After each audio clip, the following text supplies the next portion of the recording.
If you watch the part 1 of this video series, you now know the full post-purchase flow architecture, 11 emails, what each one does, and why every one of them earns its place in the entire sequence. This is part 2 of the complete post-purchase playbook, and today we are covering the segmentation layer, how to make your flow intelligent enough to treat a first-time buyer, a repeat customer, and a VIP completely differently. If you want the full rating guide, of course, let me know in the comments. Let's get into it. Now, this is the biggest mistake brands make when they eventually build out their post-purchase flows, right? After I've done all of that work, we think that's the end of the entire work, but then that cannot be even more further from the truth.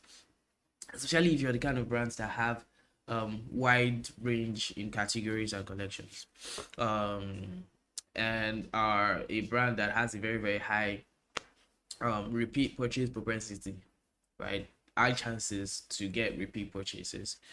So what typically happens is that a brand builds one sequence, one entire straightforward sequence, and then they send it to everyone, meaning everybody that orders from them, regardless of whoever they are, gets that same sequence. So the first time buyer who does not know your brand yet gets the same sequence. The customer who has ordered 4 times gets the same sequence. The VIP who has spent $2,000 plus with you over 2 years getting the same emails. Isn't that crazy? That's no longer a strategy. That's like a broadcast, and broadcasts don't build relationships between a brand and a customer. So before any email sends, ideally your post-purchase flow should be logically asking questions like, okay, who is this customer, right? Is this their first purchase? Is this their second or third purchase? Are they VIPs? Right? So you need to know if they are the first time, this is their first time, if this is literally them returning, this is their second or third or fourth time, or are they people that have spent a solid substantial amount with us in terms of like time and money. So you need to know those things. Those are the things that you need to know. Forget every other complication. In Klaviyo, you might not be using Klaviyo, but in Klaviyo this is built through profile properties and flow filters. You can see a screenshot here. The Klaviyo system then identifies and routes and personalizes whoever according to the filters that we set up. So this is a screenshot. I think there'll be a section where I'll walk through this. Yeah, but I'm not gonna get into it now. So there are 3 core segments that you should know. There's the first time customers, like I said, repeat customers, and then VIP customers. For your first time customers, they are people who just took a chance on you, right? Regardless of how great a brand you have, regardless of how great your ads are, people are skeptical naturally, but they just took a chance on you. So they will always have that skepticism in them. They don't know you yet, regardless of how well your ad funnels have explained who you are and your origin. They don't know you that deep yet. They have the highest potential and the highest anxiety at this point. So your goal is to build the relationship from scratch, earn their trust, deliver the full experience, and then turn that transaction into the beginning of something powerful. The goal is not that main transaction that they've just given. It's not a matter of, oh, they may give you money and then you want to run away. You're not running a scam now. Do you understand? So their internal monologue is like, I hope this was worth it. I hope this brand is legit. I hope the product is as good as it looked, or else, well, I guess that's just the risk of ordering online and things like that. So the complete sequence that you target towards this type of customer is literally almost everything that we've worked through previously. The place order confirmation, the founder appreciation, the decision validation, shipping confirmation, brand origin story, day of delivery, tips, use cases and accessories, subscription upsell, review request. I said almost everything, not everything. Well, this is of course almost everything. So for the place order confirmation, the reason why you're sending is because they need reassurance immediately. So that one goes without saying, that what they've paid actually delivered on your side. Then secondly, you need a founder appreciation email to send to these people, because personal warmth kills early buyers remorse fast. You want them to be able to tie the responsibility of their order to someone, to an individual that they can call out online in case the order doesn't deliver, right? That gives them sort of like a small relief. And then you want to send an email to validate their decision and sort of like hype them up with social proof. Social proof matters because most people judge by, okay, what other people have done and have gotten results from. So if they see that other people have done as I've had business with you and they've got results from it and they are hyping you up, that matters to them because it reduces the skepticism too. You also want to give them back-to-back shipping confirmation when it is ready for shipping. Every status update like that builds trust with a new customer. Brand origin story. You want to tell your story again, even though you might have told it in your welcome flow. This is another very, very powerful time to tell the story, because then now that they've bought into your brand, they bought your products, if they hear your story now, they're going to react differently to when they heard it in the welcome flow. They're going to react like, oh, now I'm part of this story. You're not just another brand in their head anymore. Now you are literally a story that they are part of. That's the whole point of sending a brand origin story. Then of course you want to, as it progresses, you want to send the day of delivery quick start email. I think I already went deeply into all of this email. I talked at length at all of the with examples in the previous video. I think this is this is the second series of me just letting you know about the segmentation part of this. So you can check the previous video to see real examples of brand doing these things. And then you want to of course share tips and use cases, and then subscription bundle upsells. Now they've experienced your value. If you have subscription on bundles, this is the place to upsell them. And then you want to of course ask for reviews, and it just goes on and on. You need to think of this track like a first date that turns into a second and then a third. Of course, you wouldn't dare propose on a first date. You show up, you're interesting, you follow through on what you said, the relationship builds naturally because you engineered the conditions for it to. Now the second segment is the repeat customer. They are people that have bought once, they've gotten value from you, and then they came back, right? So your value was that good enough for them to buy again. They've already passed the trust threshold. You don't want to send them through that same first sequence again because that's overwhelming. So the goal is to make them feel seen and appreciated, not as if they are being processed through a system again. So you want to deepen the relationship without rehashing things that they already know, and quietly upgrade their commitment level. Now, their internal monologue here is, I'm back because I loved it. Like I said earlier, don't make me sit through the beginner stuff again. And also recognize me that I'm back. You should be able to recognize that I'm not a first-time buyer, right? That's their internal monologue.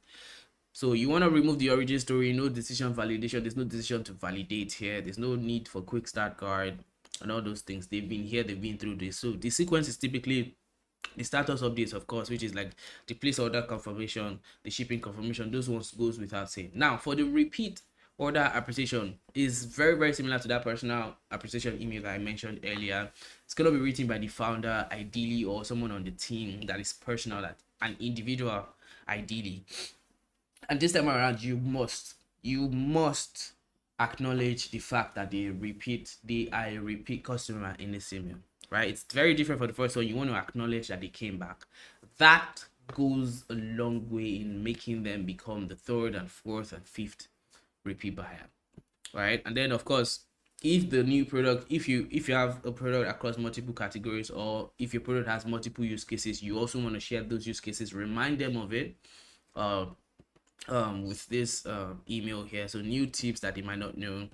And then this is when if you truly have a subscription and a bundle collection, this is where you really want to push it. You want to push it to more now, because somebody that's already bought from you the second time, they are signaling to you that you are offering a value to them that they would not like to get anywhere else, and they are willing to actually buy again, right? This is the point where you want to really push a situation that makes it easier and a no-brainer thing for them to continue buying, right? So subscriptions and bundles are great ways to do that. And then you want to of course ask their reviews. Their reviews are just as powerful as when they came in the first time. And then the referral request, this you don't send it to the first person.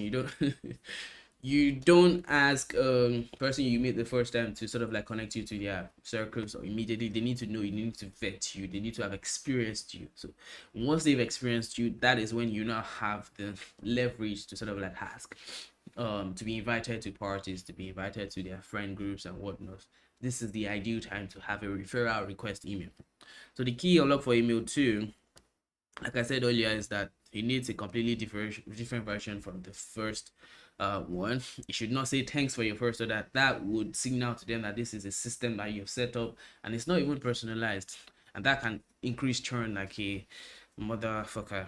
You should say you came back, something like that. Like I said, you should acknowledge them. So don't let us go through that again. Now for the third customer, these are your highest value customer. You don't want to inundate them.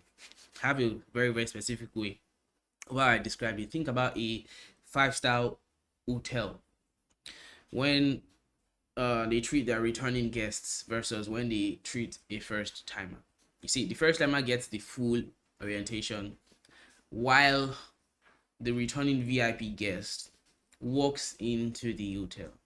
The staff already knows and they probably just nods to them and they just walk into their preferred room, take their preferred drink. There's no need for, oh hey, welcome, all this kind of thing, right? There's no ceremony like that.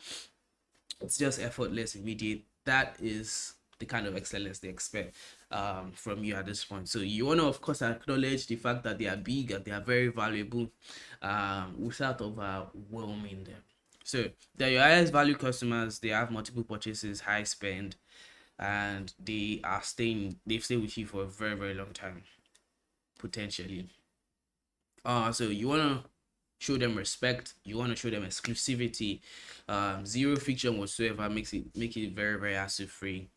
You want to make them feel like insiders and not customers. So their internal monologue is, I spent real money with this brand, I don't need to be sold to, I don't need the basics, I just need to feel like they know who I am.